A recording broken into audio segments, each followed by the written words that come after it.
Hola, bienvenido a una transmisión más de Semilla Compañerismo Cristiano. Estamos seguros de que nuestro recorrido a través del primer libro de los Reyes será de edificación para tu vida. Recuerda que cada lección, más que ser una predicación o una enseñanza, es una guía para tu estudio personal o en grupo. No te pierdas la oportunidad de descubrir por ti mismo las verdades profundas de esta porción de la Escritura. Una vez más, bienvenido.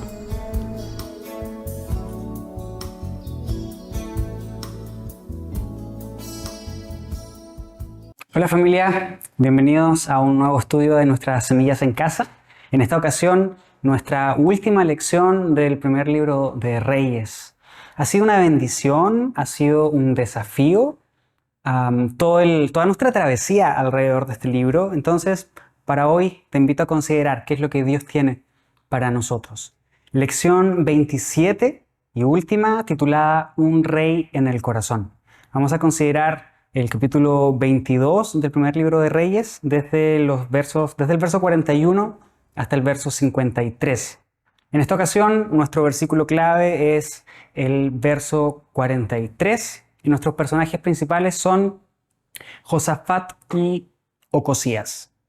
En esta ocasión, no quiero invitarte a platicar acerca del carácter expuesto o alguna observación. Quiero lanzar una pregunta que es la pregunta que detona a toda la enseñanza de esta ocasión y es: ¿está Dios reinando en nuestra vida?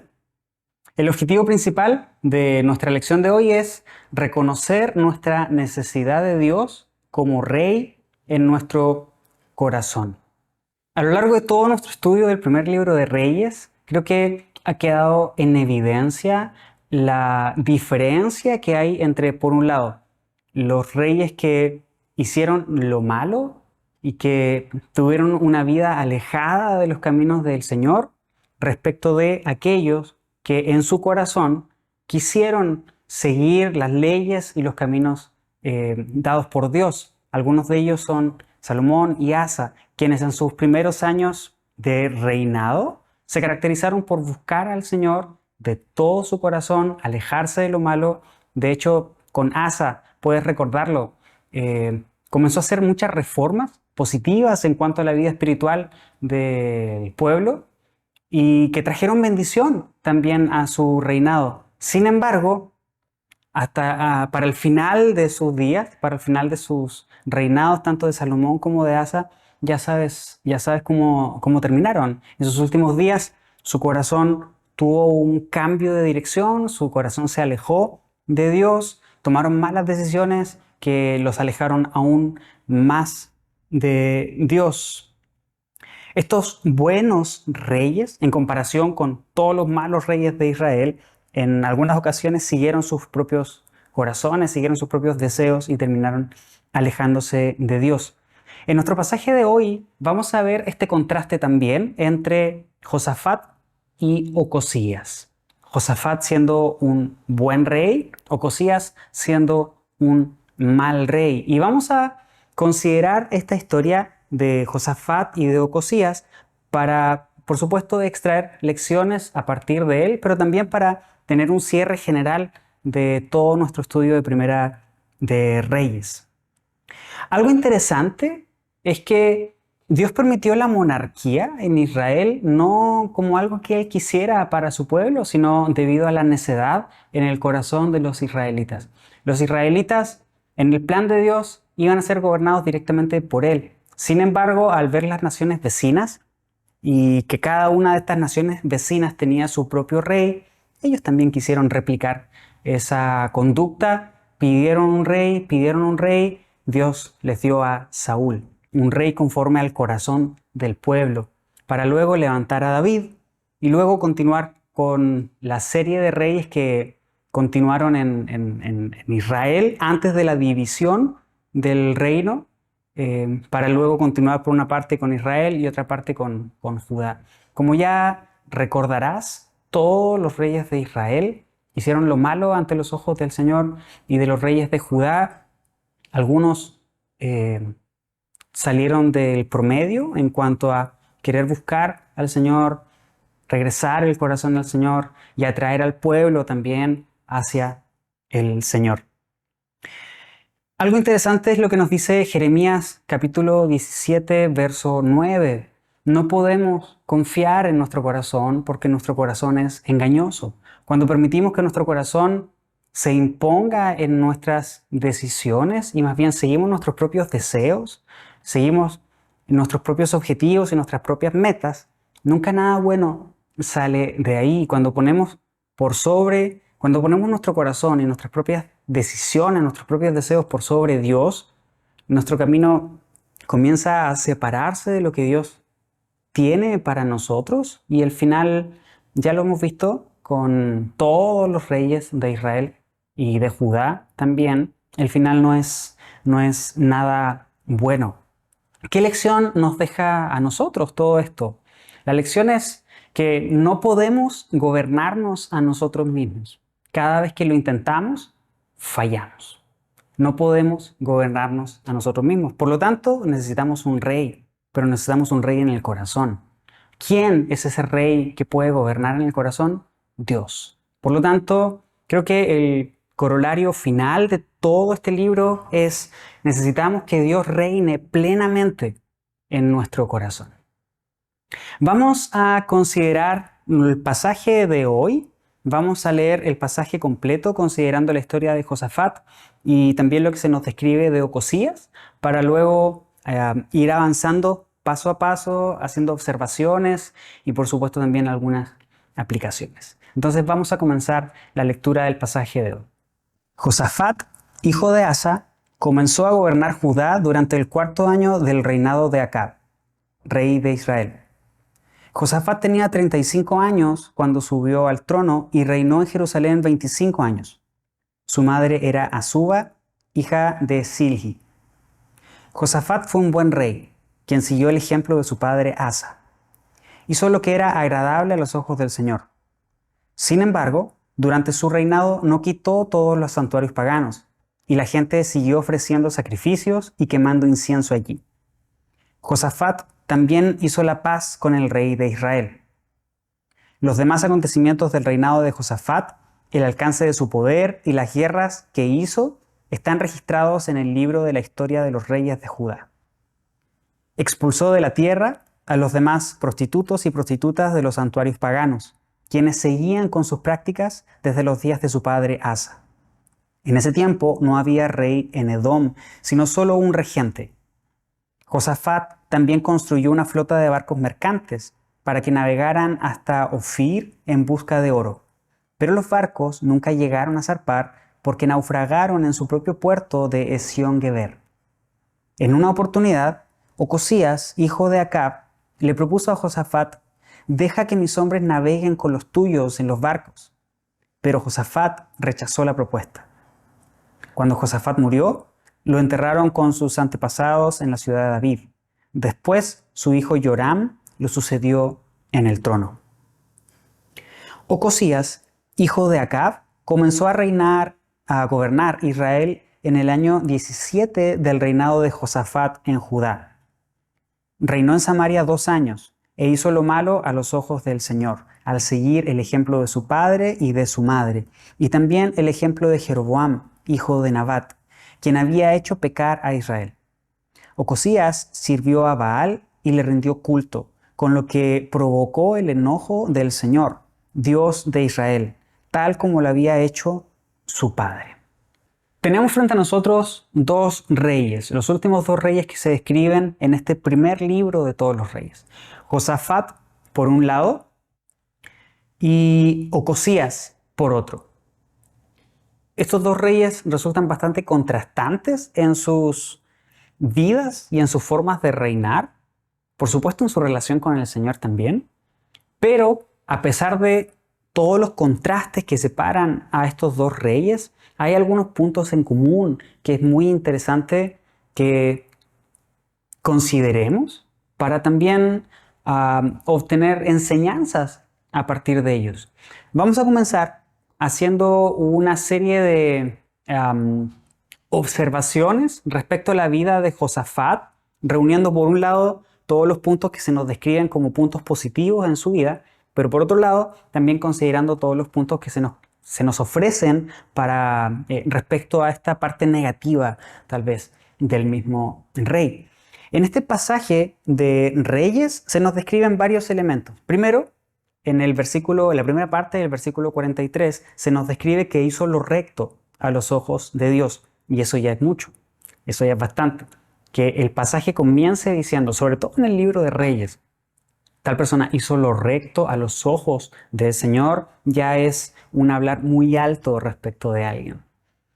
En segundo lugar, no quitó todos los lugares altos. La segunda parte del versículo 43. Entonces, está acompañado algo súper positivo respecto de algo que pues en realidad representa más bien un punto negativo. En tercer lugar, en el verso 44 se nos menciona que hizo la paz con el rey de Israel. Se nos menciona en el versículo 44, quien fue Acab. En cuarto lugar, quitó a los sodomitas en el verso 46. En quinto lugar, se nos detalla la destrucción de toda una flota en el verso 48. Y luego se nos describe la negación de Josafat ante la invitación de Ocosías para invitarlo a navegar juntos. Si observas, algo que se da muy interesantemente en este pasaje es, tenemos un punto positivo y luego un punto negativo, luego un punto positivo y luego un punto negativo, luego un punto positivo y luego otro punto negativo. En lo particular me llama mucho la atención cómo se describe en este pasaje de Primera de Reyes el reinado de Josafat. Este pasaje está enfocado únicamente en Josafat, pero el capítulo anterior se nos detalla la muerte del rey Acab. Como recordarás, salieron a la guerra y Josafat lo acompañó a la guerra. De hecho, Josafat casi muere por la influencia de Acab, quien lo animó a salir con él a la guerra, y al él salir con su traje real fue confundido por los enemigos, quienes quisieron matarlo pensando que era Acab. En ese capítulo se nos describe cómo Acab salió a la guerra, animó a Josafat a salir con él. Josafat casi muere por la influencia de Acab, pero se nos detallan varios elementos interesantes. Josafat es quien anima a Acab a consultar a un profeta para saber si era voluntad de Dios o no que ellos salieran a la guerra, pero aún así se observa a Josafat haciendo una alianza con Acab. Ya recordarás quién fue Acab, ya recordarás qué representa Acab en la línea de reyes de Israel. Fue uno de los peores reyes que pudo tener Israel. Entonces, Josafat, con todas las buenas descripciones que se nos dan en el pasaje de hoy, no debemos olvidar de también situarlo en relación con el rey Acab. En el pasaje que complementa a lo que estamos leyendo hoy, que se encuentra en Segunda de Crónicas, capítulos 17, 18, 19 y 20, se nos detallan también algunos elementos de la vida de Josafat. En el capítulo 17, versos 1 y 2, se nos detalla que él tuvo un gran poder militar. En los versos 3 y 4 del mismo capítulo 17, se menciona que anduvo en los mandamientos de Dios y no según las obras de Israel. Las obras de Israel simbolizan a las obras de Acab y de todos los reyes perversos antes de él. Por lo tanto, no andar según las obras de Israel hace referencia a esto, a no vivir de la misma forma en que vivieron los reyes de Israel, apartados de Dios. En el verso 5 del capítulo 17 se menciona que tuvo riqueza en abundancia. En la primera parte del verso 6 del mismo capítulo 17 menciona que estaba profundamente comprometido con los caminos del Señor. La segunda parte de ese mismo verso 6 menciona que al inicio de su reinado quiso eliminar todos los lugares altos de adoración pagana. En los versos 7 al 9 se menciona que hizo reformas en educación sobre la ley de Dios en todo Judá. Versos 10 y 11 menciona que recibió tributo de los filisteos y también regalos de los árabes. El verso 12 y el verso 13, la primera parte del verso 13, menciona que construyó ciudades de almacenamiento. La segunda parte del verso 13 hasta el verso 18 menciona que tenía una guardia personal de 500.000 soldados. El verso 4 ahora del capítulo 19 menciona que era un rey cercano a la gente y que en esa cercanía con el pueblo los animaba a los judíos a volver a Dios. Luego en el capítulo 20, desde el verso 1 hasta el verso 29, se detalla una victoria contra los moabitas, amonitas y meunitas. Ese capítulo es tan interesante y es tan profundo, te invito a considerar la lectura de estos capítulos de Segunda de Crónicas, desde el capítulo 17 hasta el capítulo 20. Tómate tu tiempo, ve estudiándolo de a poco, haz pausas, ve meditando, ve considerando lo que hemos estudiado en el libro de Reyes. Cuando llegues a este capítulo 20 te vas a encontrar con una bendición enorme. Por otro lado, se nos detallan también algunos elementos negativos en la vida de Josafat. El primero de ellos es que estuvo a punto de morir por la influencia de Acab. Eso ya lo vimos en Primera de Reyes, en el capítulo anterior, en el capítulo 21. Estuvo a punto de morir por culpa de Acab. Dios lo confrontó por esta decisión que tomó Josafat. Eso lo podemos ver también en Segunda de Crónicas, capítulo 19, versos 1 al 3. En el capítulo 18 de Segunda de Crónicas, verso 1, se nos describe que Josafat entregó a su hijo en casamiento con la hija del rey Acab. Esto no es menor, esto es algo súper importante, es algo muy trascendental. Esto, que representa una unión política entre Israel y Judá, trajo paz al reinado de Judá y también al reinado de Israel. Entre ellos generó paz, pero ¿a costa de qué? Esta fue una decisión que no quedó en esa generación, sino que trascendió a las generaciones siguientes.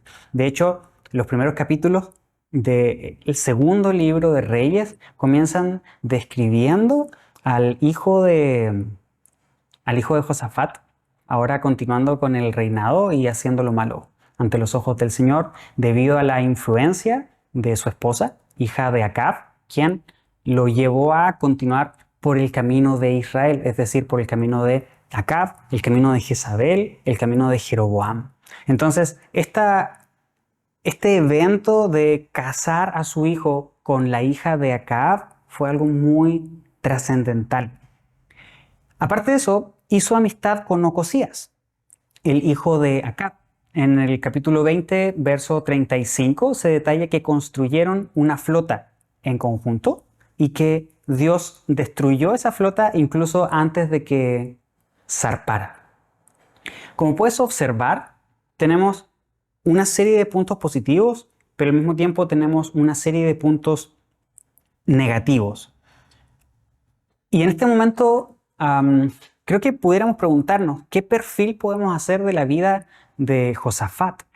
¿Cómo consideramos la vida de este rey? Y creo que una de las conclusiones a las que pudiéramos llegar es que en cosas que eran muy trascendentales, Josafat constantemente pedía dirección al Señor.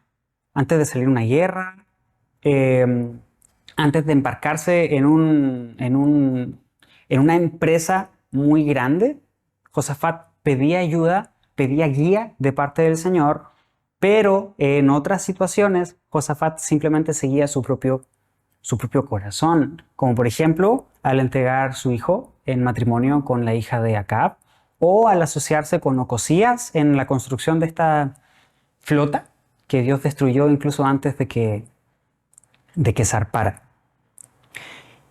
Lo bueno por un lado, lo malo por el otro, nos dejan ver esta característica de este rey, que tenía un corazón, sin duda alguna, que quería buscar al Señor, pero por otro lado, no quería alejarse completamente de la influencia de todas las cosas que no tenían absolutamente nada que ver con el Señor. Por un lado, amaba a Dios, pero por otro lado, no quería perder la relación con Acab. Amaba al Señor, pero por otro lado, fortaleció su relación con Ocosías. Aunque luego de que Dios destruyó la flota que construyeron Josafat y Ocosías, en nuestro pasaje del primer libro de Reyes, se menciona que Ocosías vuelve a invitar a Jeroboam para salir juntos en búsqueda de oro, a Ofir. Sin embargo, en esta ocasión, Josafat lo que dijo fue no. Josafat se negó a esta invitación de Ocosías. ¿Qué nos enseña esto? También que es un hombre que aprende de sus errores, que está dispuesto a eventualmente enmendar su camino. Sin embargo, la diferencia entre las cosas positivas y las cosas negativas es bastante grande. No son cosas sin ningún tipo de importancia, son cosas bastante trascendentales. Por otro lado, tenemos al rey Ocosías. Y en Primera de Reyes tenemos nada más desde el verso 51 al verso 53. Y eso es suficiente para tener una idea de qué clase de rey fue este Ocosías. Reinó únicamente 2 años, hizo lo malo ante los ojos del Señor, siguió el ejemplo de su padre Acab, de su madre Jezabel y también de Jeroboam. Sirvió a Baal, le rindió culto, provocó el enojo del Señor de la misma forma en que lo había hecho su padre. Creo que estos elementos son más que suficientes para tener una idea muy amplia, pero a la vez muy específica de quién fue este rey Ocosías. Ahora, considerando estos dos reyes, Josafat por un lado y Ocosías por el otro, como te comentaba al principio, estos dos reyes muestran el contraste tan profundo que hay entre dos personalidades, dos formas de vivir, dos formas de pensar que caracterizaron por un lado a todos los reyes de Israel y a varios también de los reyes de Judá respecto a esta otra forma de vivir, forma de pensar, forma de ver la relación con el Señor que caracterizó a algunos de los reyes de Judá. Asa y ahora Josafat. No menciono a Salomón, porque Salomón es previo a la división del reino, simplemente por eso. Creo que los elementos contrastantes son evidentes, pero los elementos símiles entre estos dos reyes pueden no ser tan evidentes. Sin embargo, ahí están presentes.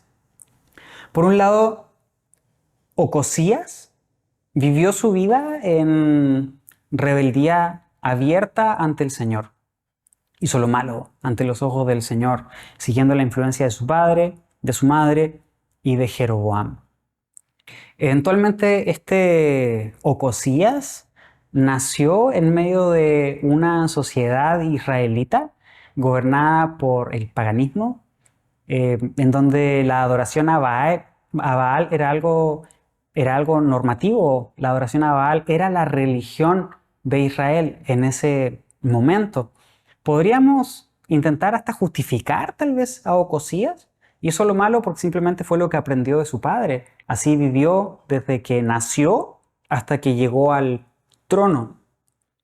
Sin embargo, también hemos aprendido que no tenemos la obligación de cargar con todos estos elementos que se nos heredan de nuestros padres. Cuando digo no tenemos la obligación, más bien me refiero a que no tenemos justificación al momento de continuar cargando con todas estas cosas heredadas por nuestros padres. Entonces, Ocosías vivió en rebeldía abierta a Dios durante su vida y durante su reinado. Por otro lado, tenemos a Josafat, quien no cerró completamente la puerta ante el pecado. Creo que en este momento nos pudiéramos preguntar, bueno, Ocosías abrió la puerta de par en par. Josafat simplemente la abrió un poquito. Tal vez este Ocosías fue 100% malvado, Josafat un porcentaje menor y ya. Sin embargo, el abrir la puerta al pecado, sea de par en par o sea poquito, a nuestros ojos es irrelevante al momento de la acción que el pecado puede ejercer en nosotros. Abrir la puerta al pecado, aunque sea un poco, es abrir eventualmente la caja de Pandora. No sabemos qué es lo que va a ocurrir y tampoco podemos tener justificación o no podemos autojustificarnos en cuanto a simplemente le abrí un poco, no fue tanto, así como cuando tenemos estos pequeños deslices o estas pequeñas concesiones de, ok, durante toda mi vida me he portado bien, nada más este momento fue un momento, un punto negativo en mi vida, pero este punto negativo en realidad no representa tanto en comparación con todo lo bueno que he hecho. Acompáñame por favor a Génesis capítulo 4, verso 7 para considerar qué es lo que se nos dice ahí. Serás aceptado si haces lo correcto, pero si te niegas a hacer lo correcto, entonces ten cuidado. El pecado está a la puerta, al acecho y ansioso por controlarte, pero tú debes dominarlo y ser su amo. El pecado está a la puerta, ansioso por controlarnos. A veces ni siquiera es suficiente que abramos, o ni siquiera es necesario, perdóname, ni siquiera es necesario que abramos la puerta completamente para que el pecado pueda entrar. A veces simplemente basta con hacer este ejercicio de abrir un poco, simplemente para observar por la ranura qué es lo que está del otro lado, para que el pecado encuentre un espacio suficiente y pueda entrar. Hace poco tenía una plática con el pastor Fube y él, me acuerdo que me hacía la siguiente, platicábamos respecto a lo siguiente y él tenía también algunas reflexiones respecto a esto. Considerábamos una puerta cerrada y nosotros observando esa puerta, sentados tal vez en nuestro sillón o no sé, en algún punto de la casa, considerando esa puerta cerrada, sabiendo que del otro lado de esa puerta hay un perro guardián. ¿Sabes? Estos perros que no quieres que te ataquen porque no te van a dejar, no te van a soltar hasta que hayan acabado con tu vida. Y saber que ese perro está ahí o este animal de casa está ahí del otro lado de la puerta y que esa puerta es lo único que lo separa de nosotros. Y nosotros estar del otro lado sabiendo que el peligro ahí está latente, que debido a que la puerta está cerrada, ese animal no puede entrar y no puede atacarnos, pero ahí está, sin tregua, sin descanso, no duerme, no tiene un momento de tiempo fuera, sino que ese animal está ahí 24/7 esperando a que un poco de la puerta sea abierta para poder entrar y destrozar nuestra vida completamente. Recuerda que el enemigo vino a robar, a matar y a destruir. Él no vino a hacernos pasar malos ratos, Él no vino a hacernos sentir mal por un momento, Él no vino a simplemente causar malos estados de ánimo o cosas que eventualmente no pudieran dañarnos más allá. No, se nos describe claramente que Él vino a robar, a matar y a destruir. En este sentido, y vuelvo a repetir, abrir la puerta de par en par, 100%, o abrirla simplemente un poco, porque tenemos curiosidad de saber qué es lo que está del otro lado, para el animal de casa que está del otro lado de la puerta, resulta irrelevante, porque va a entrar igual. Entonces tenemos estos dos elementos que son, tenemos este elemento que es común en la vida de Josafat y de Ocosías. Ninguno de los dos cerró la puerta al pecado. Aunque Josafat aprendió de algunos de sus errores y modificó ciertas conductas, la puerta al pecado también estuvo abierta. Nunca deberíamos creer que un desliz o que una mala decisión no significa nada en medio de toda una vida que agrada a Dios. Pensar de esta forma, pensar no es tan grave, pensar esto que hice no es tan importante porque tengo todo esto en mi currículum, que son buenas decisiones, que son buenas obras. Pensar de esta forma no es nada más que un reflejo de un corazón que se autojustifica en las obras para alcanzar salvación y misericordia. ¿Cuál es nuestra reacción al pecado? ¿Cómo reaccionamos tú y yo cuando estamos en esa ocasión en la que abrimos la puerta al pecado y permitimos que éste entre a nuestra vida? ¿Nos autojustificamos con todas las cosas buenas que hemos hecho? ¿O por otro lado, nos arrepentimos por haber permitido abrir esa puerta, aunque sea un poquito? Aunque sea en medio de toda una serie de buenas decisiones, simplemente en alguna ocasión abrimos la puerta y eso fue suficiente. Considera la vida de los buenos reyes, y cuando digo buenos reyes es que en realidad ninguno de los reyes de Israel fue bueno. De ahí la necesidad de tener un rey, pero en el corazón. Por lo tanto, estos buenos reyes que menciono entre comillas, en algún punto de su vida, en una seguidilla de buenas decisiones, tomaron una decisión mala que por muy pequeña que sea, abrió la puerta para que Salomón, por ejemplo, Asa o incluso Josafat terminaron haciendo cosas que trascendieron por generaciones de manera negativa. Acompáñame a leer el libro de Mateo, capítulo 7, versos 21 al 23. No todo el que me llama Señor, Señor, entrará en el reino del cielo. Solo entrarán aquellos que verdaderamente hacen la voluntad de mi Padre que está en el cielo. El día del juicio muchos me dirán, Señor, Señor, profetizamos en tu nombre, expulsamos demonios en tu nombre e hicimos muchos milagros en tu nombre. Pero yo les responderé, nunca los conocí. Aléjense de mí, ustedes que violan las leyes de Dios. Nunca pensemos que una serie de decisiones buenas van a cubrir nuestras malas decisiones. Es que no se trata de obras, se trata de fe. No se trata de alcanzar la salvación debido a la forma en la que nos comportamos. Se trata de comportarnos según la fe que Dios ha puesto en nosotros como una consecuencia de la relación que tenemos con Él. De ahí la pregunta que te hacía hace un rato. ¿Cómo reaccionamos cuando abrimos esa puerta al pecado? ¿Nos autojustificamos? ¿Creyendo que hay otro peor que nosotros? ¿Crees que esa hubiera sido una autojustificación para Josafat en su momento? No soy tan malo, o Ocosías es peor que yo. Por supuesto que no. Por supuesto que no.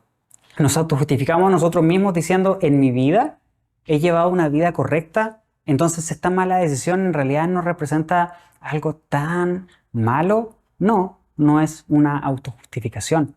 ¿Cómo va a responder Dios si llegamos con ese argumento? Lo acabamos de leer. No los conozco. Aléjense de mí. Aléjense de mí. ¿En dónde se sitúa este pasaje que acabamos de leer en el libro de Mateo? Está en medio de dos elementos que menciona Jesús en su discurso. Primero está el árbol y su fruto, y en segundo lugar está la invitación a edificar sobre un cimiento sólido. En medio de estas dos historias que cuenta, más bien en medio de estos dos elementos que Jesús comparte en su enseñanza, se encuentra esto que acabamos de leer.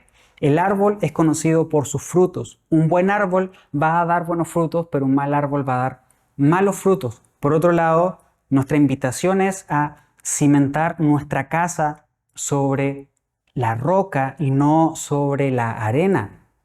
No sé si te has puesto a pensar en este elemento de cimentar nuestra casa sobre la roca y no sobre la arena. Hace poco en el grupo de Semillas en Casa en el que estoy,